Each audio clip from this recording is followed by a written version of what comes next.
things, but they're hurting children. And I know how to count votes, and if this bill comes to the floor of the United States Senate, it will pass.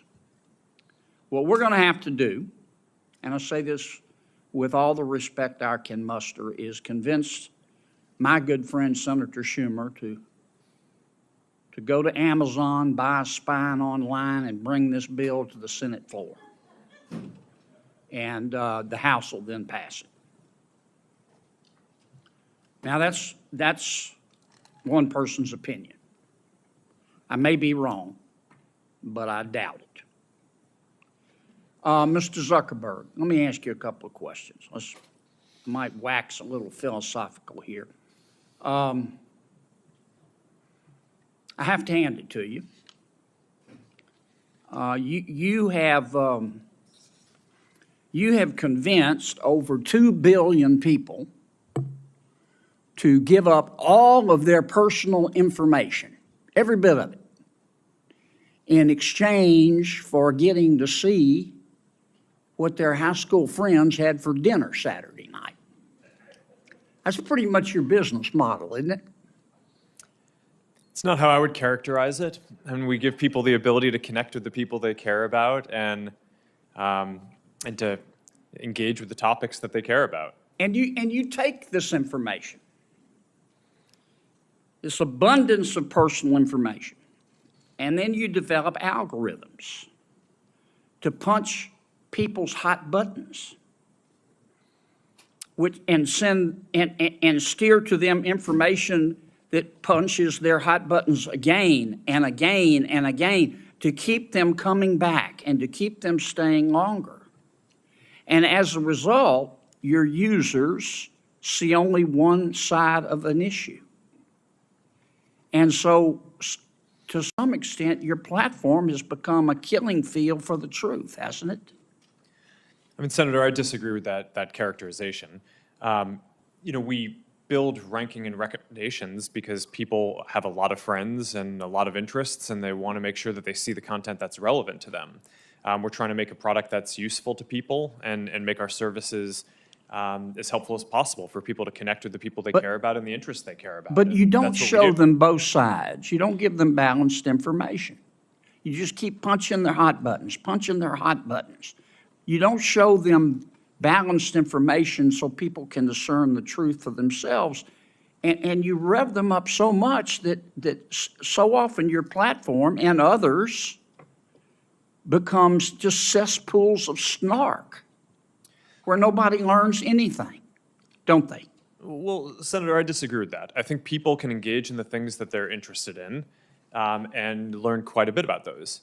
We have done a handful of different experiments and things in the past around news and trying to show content on a diverse set of perspectives. I think that there's more that needs to be explored there, but I don't think that we can solve that by ourselves. One of the things that I saw... I'm sorry to cut you off, Mr. President, but I'm going to run out of time. Do you think your users really understand what they're giving to you, all of their personal information, and how you process it and how you monetize it? Do you think people really understand? Senator, I think people understand the basic terms. I mean, I think that there's... I actually think that a lot of people overestimate how much information We've spent a couple of years since we talked about this. Does your user agreement still suck?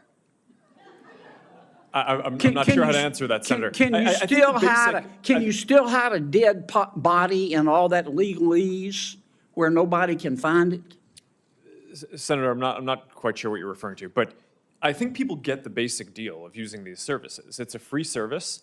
You're using it to connect with the people you care about.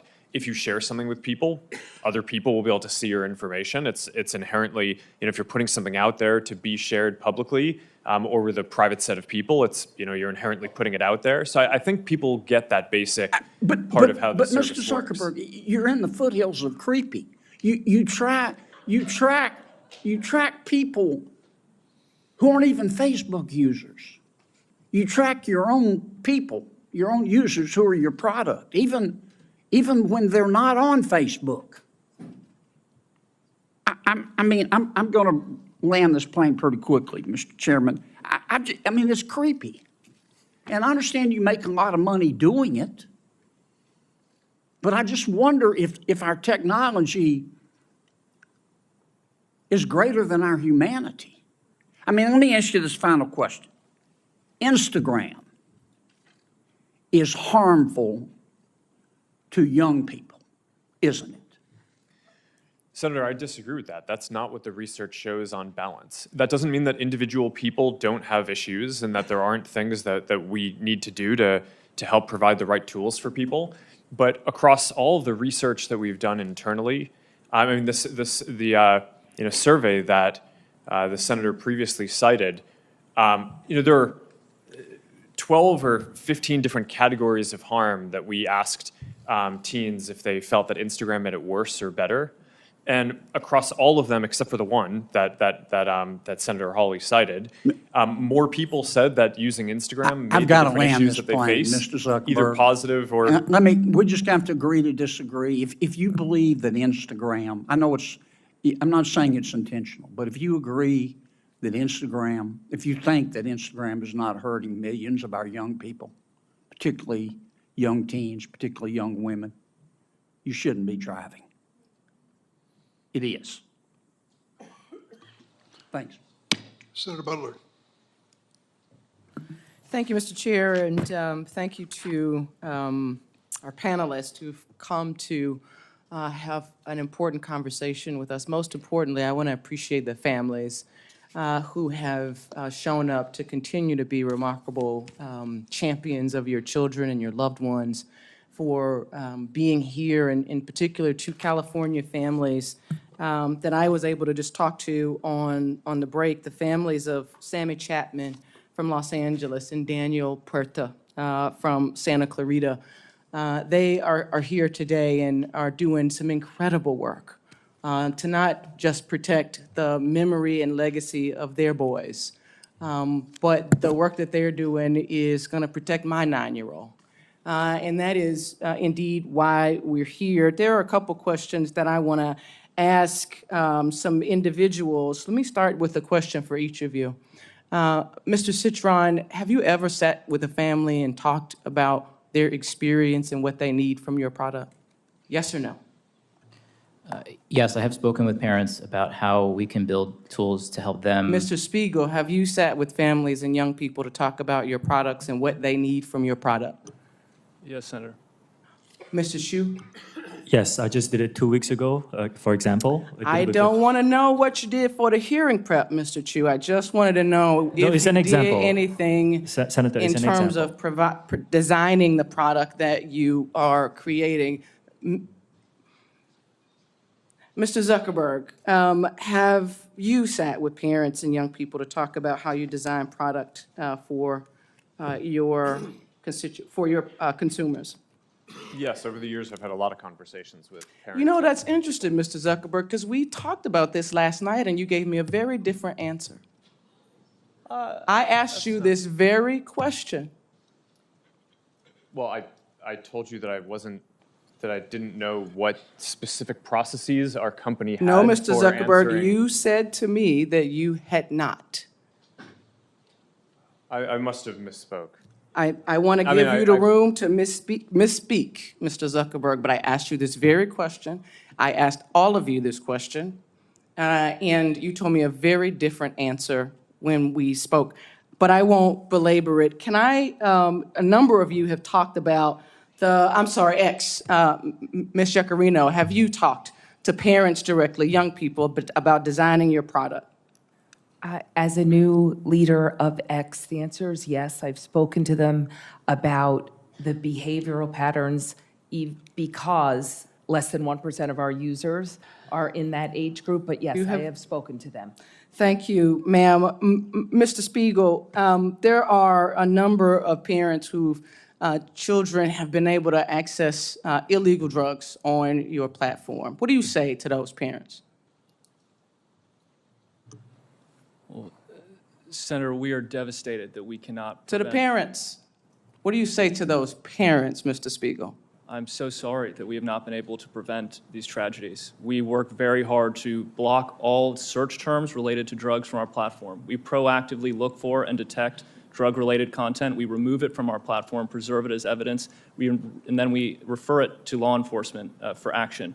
We've worked together with nonprofits and with families on education campaigns because the scale of the fentanyl epidemic is extraordinary. Over 100,000 people lost their lives last year, and we believe people need to know that one pill can kill. That campaign reached was viewed more than 260 million times on Snapchat.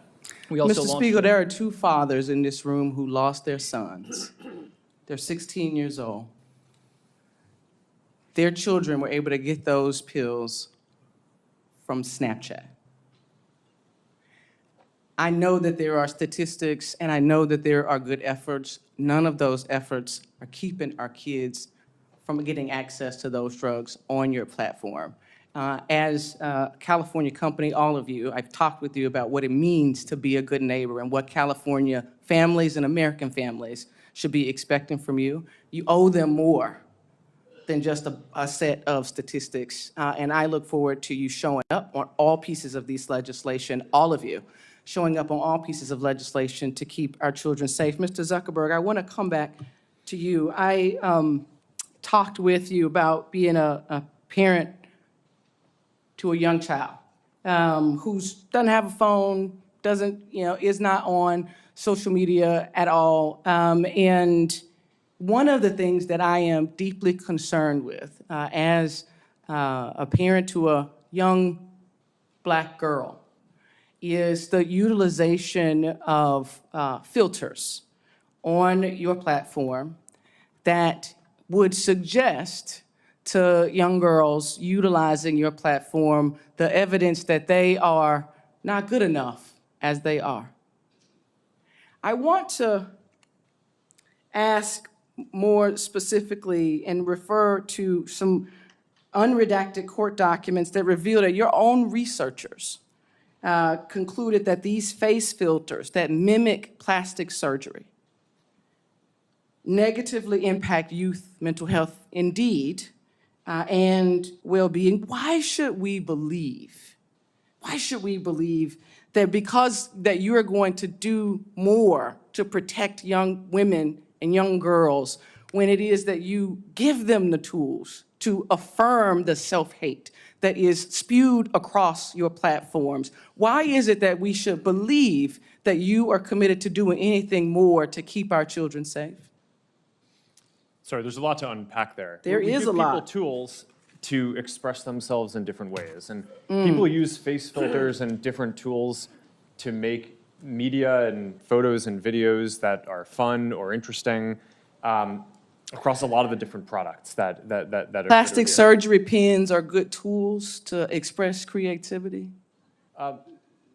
Senator, I'm not speaking to that Skin lightening specifically. tools are tools to Senator, express I'm creativity. This not- is I'm the not direct thing defending- that I'm asking Yeah, I'm not about. defending any specific one of those. I think that the ability to kind of filter and edit images is generally a useful tool for expression. For that specifically, I'm not familiar with the study that you're referring to, but we did make it so that we're not recommending this type of content to teens. I made on no our- reference to a study, to court documents that revealed your knowledge of the impact of these types of filters on young people generally, young girls in Senator, particular. I and disagree with that characterization. I think that there have with been hypotheses. court documents? I haven't seen any document that Oh, says okay, that, but- Mr. Zuckerberg, my time is up.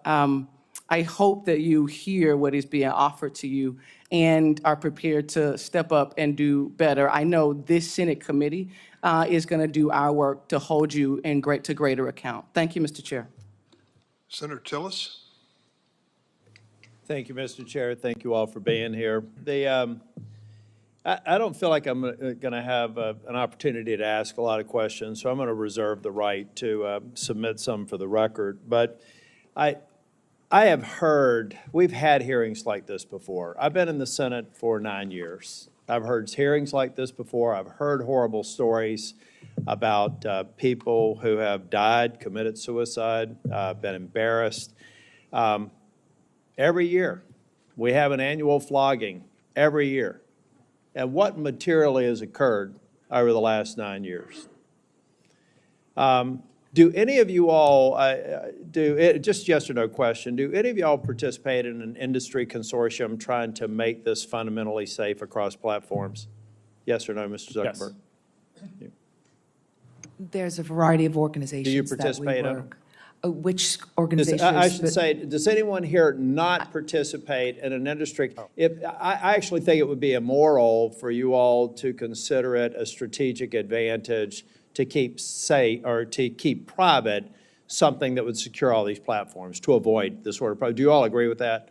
That anybody that would be saying you want ours because ours is the safest and these haven't figured out the secret sauce, that you as an industry realize this is an existential threat to you all if we don't get it right, right? I mean, you've got to secure your platforms. You got to deal with this. Do you not have an inherent mandate to do this? Because it would seem to me if you don't, you're going to cease to exist. I mean, we could regulate you out of business if we wanted to. And the reason I'm saying it may sound like a criticism. It's not a criticism. I think we have to understand that there should be an inherent motivation for you to get this right. Our Congress will make a decision that could potentially put you out of business. Here's the reason I have a concern with that, though. I just went on the internet while I was listening intently to all the other members speaking, and I found a dozen different platforms outside the United States, 10 of which are in China, 2 of which are in Russia. Their daily average subscriber or active membership numbers in the billions. Well, people say you can't get on China's version of TikTok. It took me one quick search on my favorite search engine to find out exactly how I could get an account on this platform today. And so the other thing that we have to keep in mind, I come from technology. I could figure out, ladies and gentlemen, I could figure out how to influence your kid without them ever being on a social media platform. I can randomly send text and get a bite and then find out an email address and get compromising information. It is horrible to hear some of these stories, and I have shared and I've had these stories occur in my hometown down in North Carolina. But if we only come here and make a point today and don't start focusing on making a difference, which requires people to stop shouting and start listening and start passing language here, the bad actors are just going to be off our shores. I have another question for you all. How many people roughly, if you don't know the exact numbers, okay, roughly how many people do you have looking 24 hours a day at these horrible images? And just go real quick with an answer down the line and filtering it out. It's most of the 40,000 about people who work on safety and security. again? We have 2,300 people all over the world. Okay. We have 40,000 trust and safety professionals around the world. We have approximately 2,000 people dedicated to trust and safety and content moderation. Our platform is much smaller than these folks. We Yeah. have hundreds of people, and it's looking at content in 15% of our workforce. I'm only focused mentioning on these it. people have a horrible job. Many of them experience, they have to get counseling for all the things they see. We have evil people out there. And we're not going to fix this by shouting past or talking past each other. We're going to fix this by every one of y'all being at the table and hopefully coming closer to what I heard one person say, supporting a lot of the good bills, like one that I hope Senator Blackburn mentions when she gets a chance to talk. But guys, if you're not at the table and securing these platforms, you're going to be on it. And the reason why I'm not okay with that is that if we ultimately destroy your ability to create value and drive you out of business, the evil people will find another way to get to these children. And I do have to admit, I don't think my mom's watching this one, but there is good. We can't look past good that is occurring. My mom, who lives in Nashville, Tennessee, and I talked yesterday, and we talked about a Facebook post that she made a couple of days ago. We don't let her talk to anybody else. That connects my 92-year-old mother with her grandchildren and great-grandchildren. That lets a kid who may feel awkward in school to get into a group of people and relate to people. Let's not throw out the good because we haven't all together focused on rooting out the bad. Now, I guarantee you, I could go through some of your governance documents and find a reason to flog every single one of you because you didn't place the emphasis on it that I think you should. But at the end of the day, I find it hard to believe that any of you people started this business, some of you in your college dorm rooms, for the purposes of creating the evil that is being perpetrated on your platforms. But I hope that every single waking hour, you're doing everything you can to reduce it. You're not going to be able to eliminate it. And I hope that there are some enterprising young tech people out there today that are going to go to parents and say, ladies and gentlemen, your children have a deadly weapon. They have a potentially deadly weapon, whether it's a phone or a tablet. You have to secure it. You can't assume that they're going to be honest and say that they're 16 when they're 12. We all have to recognize that we have a responsibility to play, and you guys are at the tip of the spear. So I hope that we can get to a point to where we are moving these bills. If you got a problem with them, state your problem, let's fix it. No is not an answer. And know that I want the United States to be the beacon for innovation, to be the beacon for safety, and to prevent people from using other options that have existed since the internet has existed to exploit people. And count me in as somebody that will try and help out. Thank you, Mr. Chair. Thank you, Senator Tillis. Next is Senator Ossoff. Thank you, Mr. Chairman, and thank you to our witnesses today. Mr. Zuckerberg, I want to begin by just asking you a simple question, which is, do you want kids to use your platform more or less? Well, we don't want people under the age of 13 using. Do you our want teenagers 13 and up to use your platform more or less? Well, we would like to build a product that is useful and that people want to use more. My time is going to be limited, so it's just, do you want them to use it more or less? Teenagers 13 to 17 years old, do you want them using Meta products more or less? I'd like them to be useful enough that they want to use them more. You want them to use it more. I think herein we have one of the fundamental challenges. In fact, you have a fiduciary obligation, do you not, to try to get kids to use your platform more? It depends on how you define that. We obviously are a business, but I'm sorry, Mr. Zuckerberg, our time is, it's self-evident that you have a fiduciary obligation to get your users, including users under 18, to use and engage with your platform more rather than less, correct? over the long term, but in the near term, we often take a lot of steps, including we made a change to show less videos that on the platform that reduced amount of time by more than 50 million hours. Okay, but if your shareholders ask you, Mark, I wouldn't, Mr. Zuckerberg here, but your shareholders might be on a first-name basis with you. Mark, are you trying to get kids to use Meta products more or less? You'd say more, right? Well, I would say that over the long term, we're trying to create the most I mean, value let's look. possible. So the 10K you file with the SEC, a few things I want to note. Here are some quotes, and this is a filing that you signed, correct? Yes. Yeah. Our financial performance has been and will continue to be significantly determined by our success in adding, retaining, and engaging active users. Here's another quote. If our users decrease their level of engagement with our products, our revenue, financial results, and business may be significantly harmed. Here's another quote. We believe that some users, particularly younger users, are aware of and actively engaging with other products and services similar to or as a substitute for ours. It continues, in the event that users increasingly engage with other products and services, we may experience a decline in use and engagement in key demographics or more broadly, in which case our business would likely be harmed. You have an obligation as the chief executive to encourage your team to get kids to use your platform more. Senator, Fundamental. I think this is. Is that not self-evident? You have a fiduciary Senator, I think obligation it's to your not- shareholders to get kids to use your platform more. I think that the thing that's not intuitive is the direction is to make the products more useful, so that way people want to use them more. We don't give the teams running the Instagram feed or the Facebook feed a goal to increase the amount of time that people spend. Yeah, but We you give don't people dispute, goals. and your 10K makes clear you want your users engaging more and using more the platform. And I think this gets to the root of the challenge, because it's the overwhelming view of the public, certainly in my home state of Georgia, and we've had some discussions about the underlying science, that this platform is harmful for children. I mean, you are familiar with and not just your platform, by the way, social media in general. 2023 report from the Surgeon General about the impact of social media on kids' mental health, which cited evidence that kids who spend more than 3 hours a day on social media have double the risk of poor mental health outcomes, including depression and anxiety. Are you familiar with that Surgeon General report and the underlying study?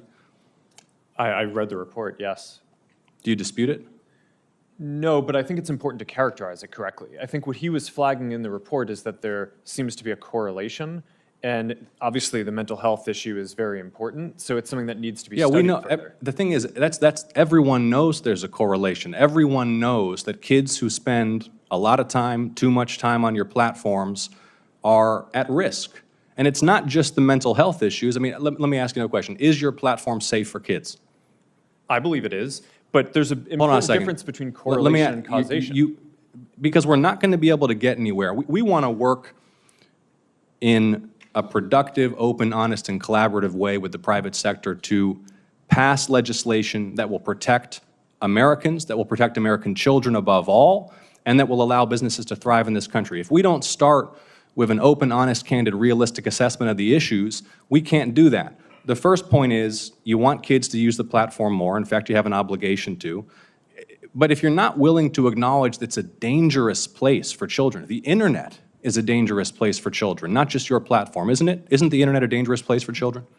I think it can be. Yeah, there's both great things that people can do, and there are harms that we need to work to Yeah, mitigate. it's a dangerous place for children. There are families here who have lost their children. There are families across the country whose children have engaged in self-harm, who have experienced low self-esteem, who have been sold deadly pills on the internet. The internet's a dangerous place for children, and your platforms are dangerous places for children. Do you agree? I think that there are harms that we need to Just- work to mitigate. Okay. I mean, I'm not going to, I think overall Why not? there Why is- not? Why not just acknowledge it? Why do we have to do the very Well, careful I code? disagree with the characterization Which character, that you have. that the internet's a dangerous place for children? I think you're trying to characterize our products as inherently dangerous, and I think that Inherent first- or not, your products are places where children can experience harm. They can experience harm to their mental health. They can be sold drugs. They can be preyed upon by predators. They're dangerous places. And yet, you have an obligation to promote the use of these platforms by children. And look, all I'm trying to suggest to you, Mr. Zuckerberg, and my time is running short, is that in order for you to succeed, you and your colleagues here, we have to acknowledge these basic truths. We have to be able to come before the American people, the American public, the people in my state of Georgia, and acknowledge the internet is dangerous, including your platforms. There are predators lurking. There are drugs being sold. There are harms to mental health that are taking a huge toll on kids' quality of life. And yet, you have this incentive, not just you, Mr. Zuckerberg, all of you have an incentive to boost, maximize use, utilization, and engagement.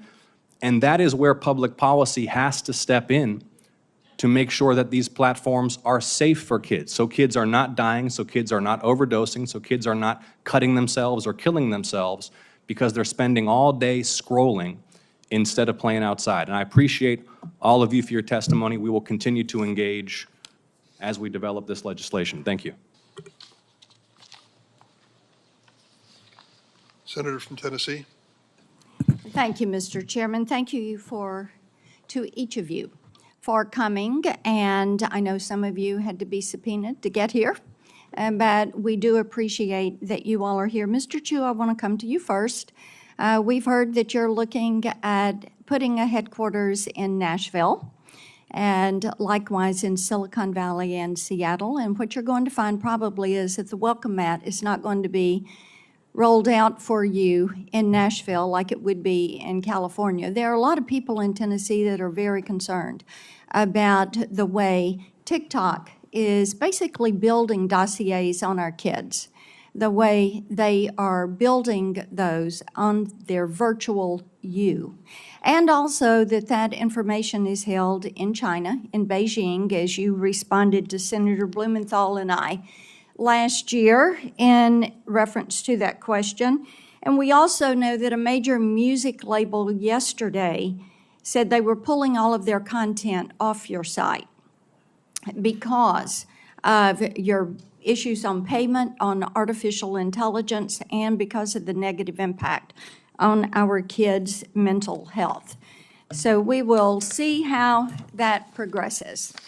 Mr. Zuckerberg, I want to come to you. We have just had, Senator Blumenthal and I, of course, have had some internal documents and emails that have come our way. One of the things that really concerned me is that you referred to your young users in terms of their lifetime value of being roughly $270 per teenager. And each of you should be looking at these kids. Their T-shirts they're wearing today say, I'm worth more than $270. We've got some standing up in those T-shirts. Now, and some of the children from our state, some of the children, the parents that we have worked with, just to think, whether it is Becca Schmidt, David Mollick, Sarah Flatt, Annalie Schote, would you say that life is only worth $270?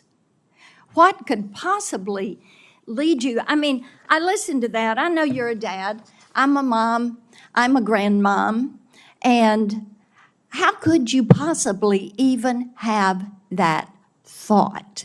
It is astounding to me. And I think this is one of the reasons that states, 42 states are now suing you because of features that they consider to be addictive, that you are pushing forward. In the emails that we've got from 2021 that go from August to November, there is the staff plan that is being discussed. And Antigone Davis, Nick Clegg, Sheryl Sandberg, Chris Cox, Alex Schultz, Adam Masseri are all on this chain of emails on the well-being plan. And then we get to one, Nick did email Mark for emphasis, to emphasize his support for the package, but it sounds like it lost out to various other pressures and priorities. See, this is what bothers us.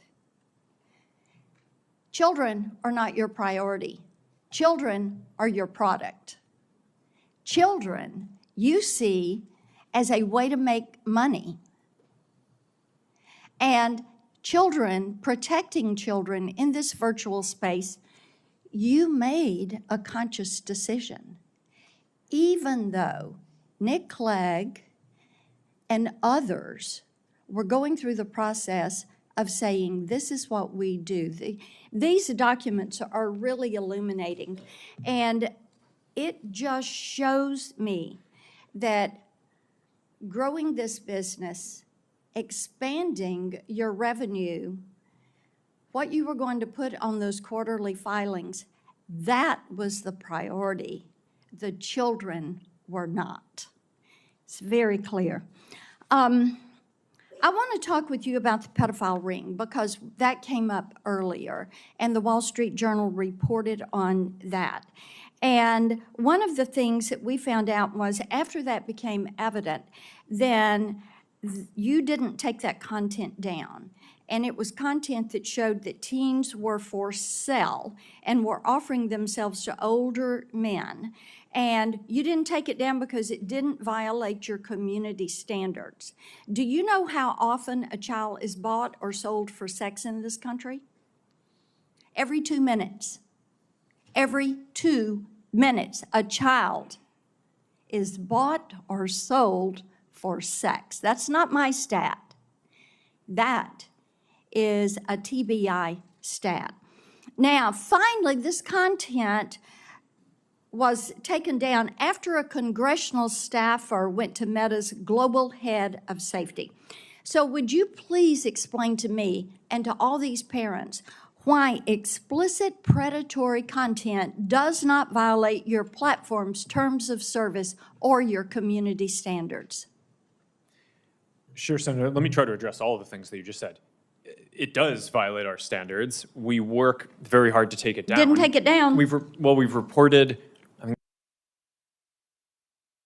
And for that, we thank you.